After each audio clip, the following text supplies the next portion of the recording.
Welcome back for part 2 on the 2000 Jeep Cherokee Sport.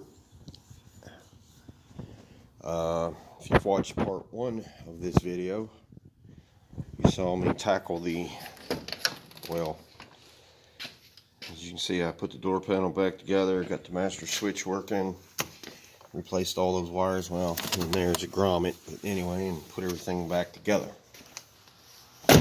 So I got all that straightened out, and then wanted to address the fuel pressure issue this Jeep was having. The fuel regulator, it went bad, and I'll try to crawl underneath here to show you. Right there, when I was taking this thing apart, the heat shield nut that bolts to the front strap, or one of the gas tank straps, also did give me a bit of a problem, but got it taken care of. As you can see, I removed the fuel tank and blew out the fuel line, and so now we'll go over here to the fuel tank, the old fuel module. This particular model has the regulator in the top of the fuel module right here. Now you can buy just this, but in this vehicle's case, this was all original from Chrysler, Mopar, whatever.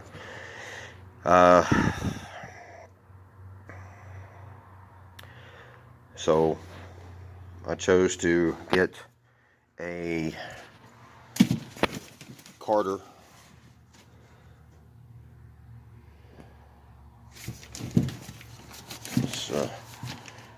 show you the box here. This is the part number that I went with. It says exact replacement for this vehicle. I went with Carter because Carter's always been a Chrysler brand back in the old days. So, anyway, so I'm in the process of installing the module now. It's a little tricky. Let me grab. Alright, so here's the old seal. The new module comes with just that. The new wiring harness is already plugged in, wired up. You just have to, click it into the factory wiring harness on the vehicle. Now, this new rubber gasket that comes with the kit, I've watched other videos on this type of work, on these type of jobs, and I've seen some guys install it on the pump first, and then I've seen some guys put it in the tank first. Now, I've already installed this one, but I like to put them in the tank first. So let's stop right there and back up. Alright, so remove the tank, remove the module, the old module. Go ahead and pull this vent line off, which runs from the check valve right here in the top of the tank. These tanks are hard to get the gas completely out of. If you flip it upside down, obviously this is recessed. The gas is going to sit here and here. So you've got to kind of finagle with it. Don't use a shop vac taking gas out of a gas tank. That's just dumb, and it probably most certainly will catch fire on you. So don't be that guy.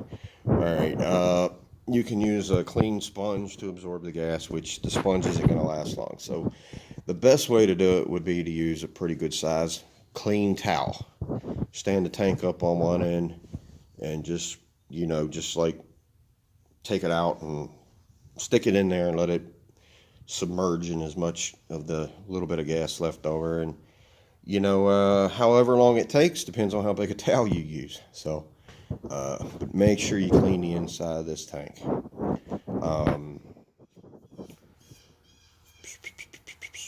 Okay, so now let's fast forward back to this. Here's the new Carter fuel pump assembly, regulator, everything's new. Now, the only thing you do have to reuse is and of course it's got the new wiring harness in it, already wired. Most of you watch these videos, you already know that. You will need to save that little clip off of the old module. The new one does not come with it. And you'll also be saving the fuel line if you buy the Carter pump. Now, I do not know about other pumps if it comes with this new fuel line, but you'll need to save that.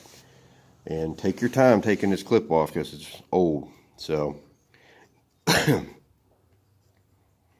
what you want to do is just kind of take a pick or two and expand these little tabs so that they'll slide over the little stop made into the fuel line nipple on both sides. Okay, so you want to save that. Don't break it.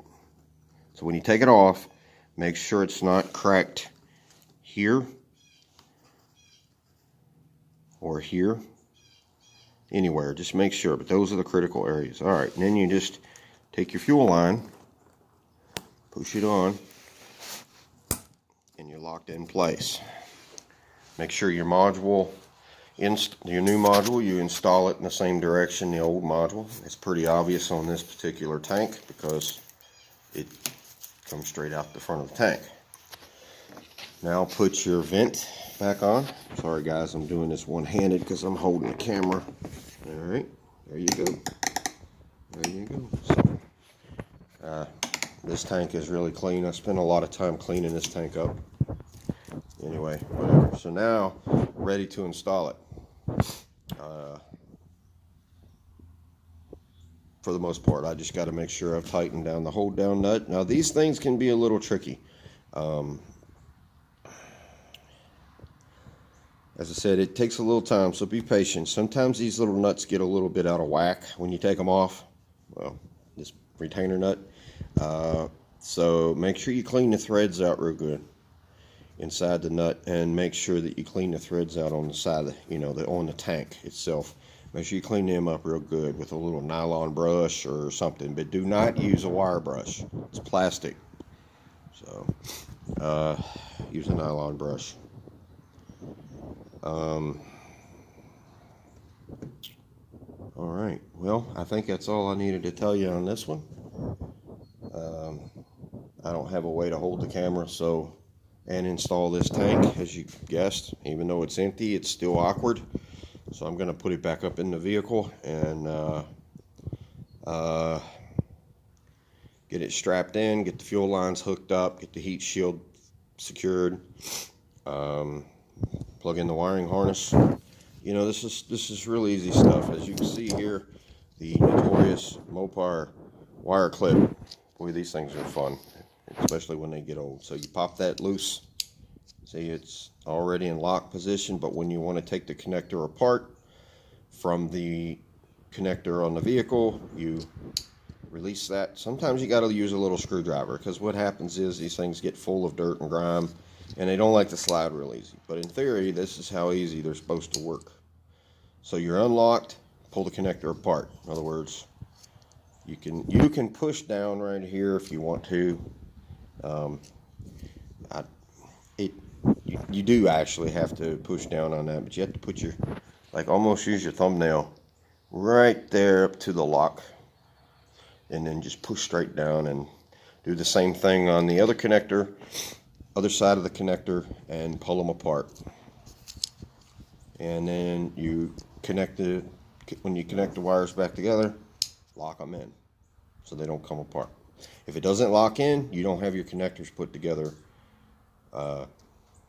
correctly. So, all right, folks, stay tuned for part 2 of the fuel module replacement on the 2000 Jeep. I'm pretty sure 97 to 2001 Jeep Cherokee Sports take the same module. Matter of fact, I'm almost positive they do. I showed you the part number earlier in this video on the box. I was actually going to use the Bosch unit. I saw another fella on YouTube that used that unit. What I didn't know was he did that video back in 2014. So unless you get lucky and find the Bosch unit on eBay, one of them floating around, they've been discontinued. So, well, that figures. That was a pretty good setup. I've used that Bosch. I think it's a 678, I think, maybe. I don't remember now, and I don't have that number. But anyway, I will do a part 2 to the gas tank install and show you. Okay, well, let me stop right there. Just make sure you disconnect your ground on your battery before you even start this module replacement job.